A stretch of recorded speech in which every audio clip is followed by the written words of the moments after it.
ओम नमः शिवाय। बोले शंकर भगवान की जय। श्री हरितालिका तीज व्रत कथा।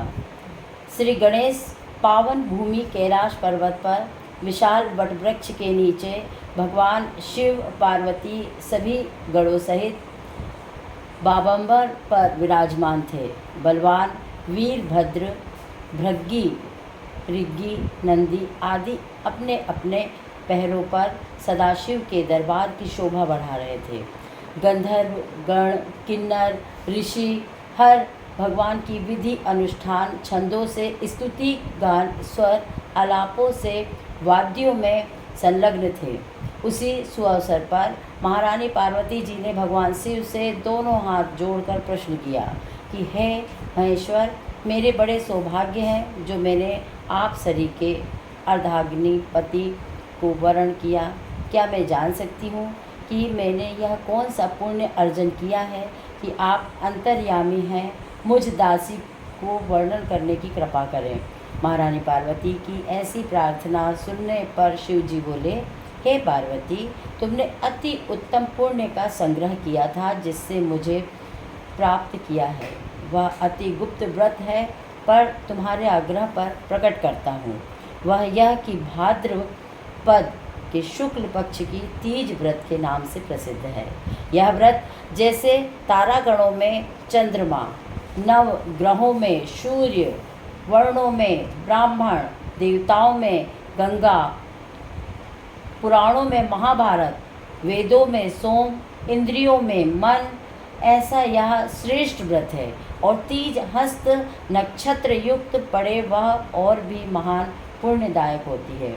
ऐसा सुनकर पार्वती जी ने कहा, हे महेश्वर, मैंने कब और कैसे तीज व्रत किया था, विस्तार के साथ श्रवण करने की इच्छा है।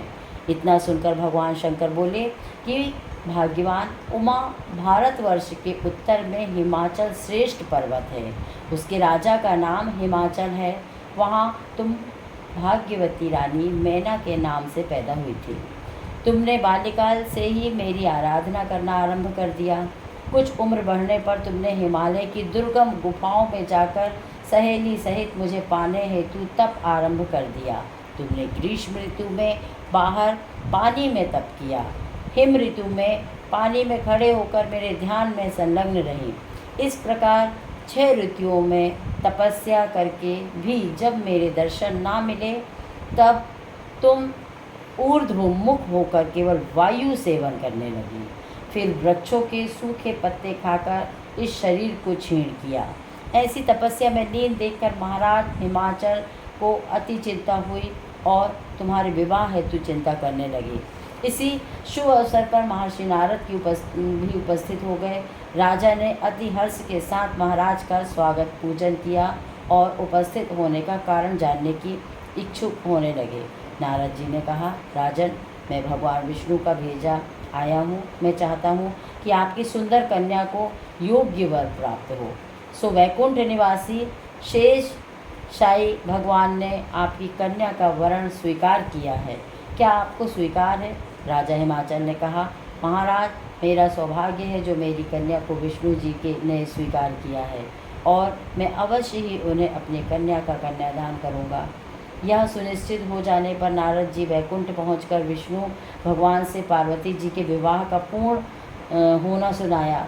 इधर महाराज हिमाचल ने वन में पहुंचकर पार्वती जी के विवाह का पूर्ण होना सुनाया। उधर महाराज हिमाचल ने वन में पहुंचकर पार्वती जी से भगवान विष्णु से विवाह होना निश्चित हो चुका है। ऐसा सुनते ही पार्वती जी को महान दुख हुआ। उस दुख से विहीन होकर अपनी सखी के पास पहुंचकर विलाप करने लगी।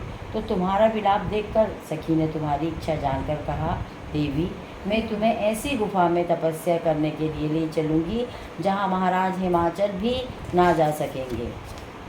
ऐसी कह उमा सहेली सहित हिमाचल गहन गुह में विलीन हो गई। तब महाराज हिमाचल घबराकर पार्वती जी को ढूंढते हुए विलाप करने लगे कि मैंने विष्णु को वचन दिया है, यह कैसे पूर्ण हो सकता है? ऐसा कह मूर्छित हो गए।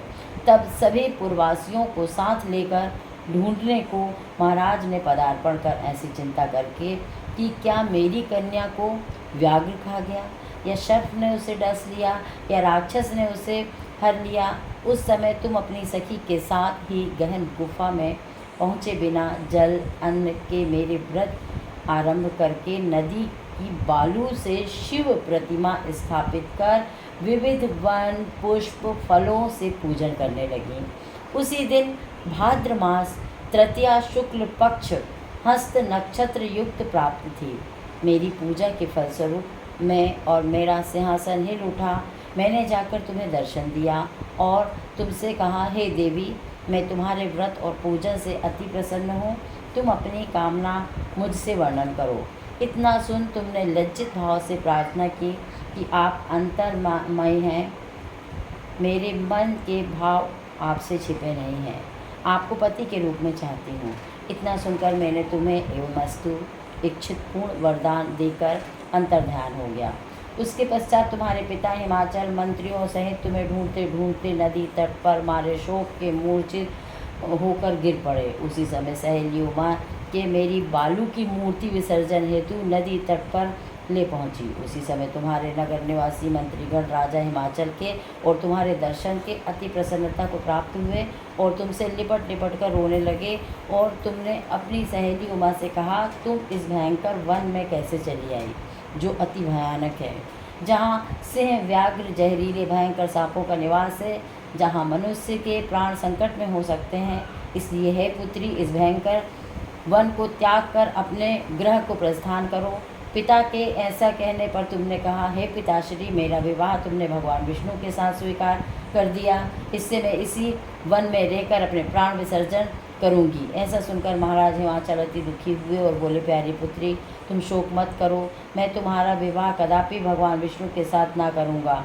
तुम्हारा अभिष्ट वर जो तुम्हें प्राप्त है उन्हीं सदाशिव के साथ करूँगा। तुम पुत्री मेरे पर अति प्रसन्न हो। तब मैं सहेली के नगर में उपस्थित होकर अपनी माता सहेलियों से मिलने लगी। कुछ समय बाद शुभ मुहूर्त में मतलब विवाह शंकर जी के साथ पार्वती जी का तय हुआ। मेरा विवाह वेद विधि के साथ महाराज हिमाचल व महारानी मैना ने मेरे साथ कर पुण्य का अर्जन किया। हे सौभाग्यशालिनी, जो सहेली ने हरण कर हिमालय की गुफा में रख मेरा तीज व्रत किया, इसी से इस व्रत का नाम हरितालिका पड़ा और यह व्रत सब व्रतों का व्रतराज हुआ।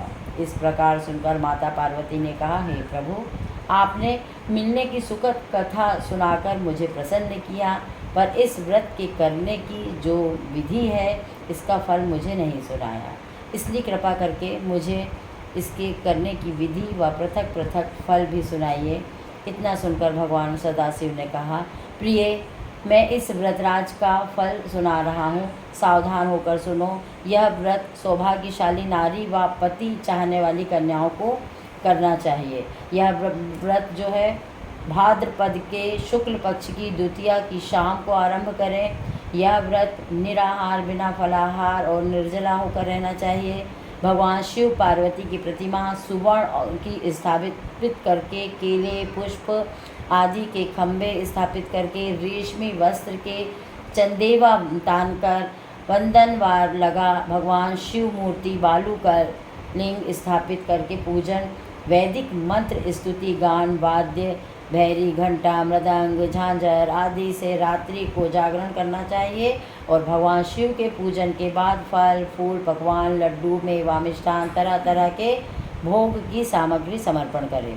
ब्राह्मण को अन्न, वस्त्र, पान आदि श्रद्धा युक्त देना चाहिए। भगवान शिव के प्रति वस्तु को सिद्ध पंचाक्षरी मंत्र से ओम नमः शिवाय कहकर समर्पित करना चाहिए। प्रार्थना करते समय अपनी कामना इच्छा जो भगवान के सामने प्रेरित करके प्रणाम करें। फिर पार्वती जी से नीचे लिखी प्रार्थना करें।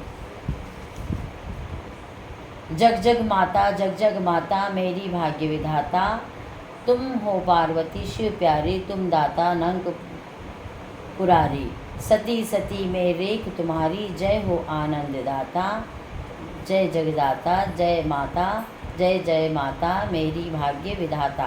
इच्छित वर में तुमसे पाऊँ, भूल चूक को दुख ना उठाऊँ, भाव भक्ति से तुमको पाऊँ, कर दो पूरन बाता, जय जग माता मेरी भाग्य विधाता। प्रार्थना करने के पश्चात पुष्पों को दोनों हाथों से लेकर पुष्पांजलि समर्पित करें। फिर चतुर्थी को शिवलिंग किसी नदी या तालाब में विसर्जित करें। फिर 3 ब्राह्मणों को भोजन कराकर दक्षिणा देवें। इस प्रकार यह व्रत पूर्ण करने से नारी सौभाग्यशाली होती है। वह धन धान्य से पुत्र पोत्रों से सुखी होकर जीवन व्यतीत करती है। कन्याओं को व्रत करने से कुलीन विद्वान धनवान वर को प्राप्त होने का सौभाग्य प्राप्त होता है। हे देवी, जो सौभाग्यवती नारी इस व्रत को नहीं धारण करती, वह बार बार वैधव्य पुत्र शोक प्राप्त होती है। जो नारी तृतीया के दिन व्रत रखकर चोरी से अन्न खाती है, सुकरी का जन्म लेती है। जो फल खाती है, बंदरिया की योनि पाती है। जो जल पीती है, वो जोंक का जन्म लेती है। जो दूध पीती है, वह सर्पणी का जन्म लेती है। जो मांस खाती है, वो बाघिनी का जन्म लेती है। जो दही खाती है, वह बिल्ली का जन्म लेती है। जो मिठाई खाती है, वह चींटी का जन्म लेती है। और जो सब कुछ खाती है, वह मक्खी का जन्म लेती है। जो उस दिन सोती है, वो अजगरनी योनि प्राप्त करती है। हे उमा, जो नारी अपने पति को धोखा देती है, वह मुर्गी का जन्म धारण करती है। हे उमा, जो इस व्रत को श्रद्धा विधि से धारण करती है, वह मुझ जैसा पति प्राप्त करती है। वह दूसरे जन्म में तुम्हारे समान स्वरूपवान हो करके इसी संसार में उत्तम सुख भोगती है। इस व्रत को करने के बाद नारियां शिवलोक की वासी होती है। बोलो शंकर भगवान की जय। जय हो शंकर भगवान। तो सभी सौभाग्यवती स्त्रियों को ये व्रत करना चाहिए।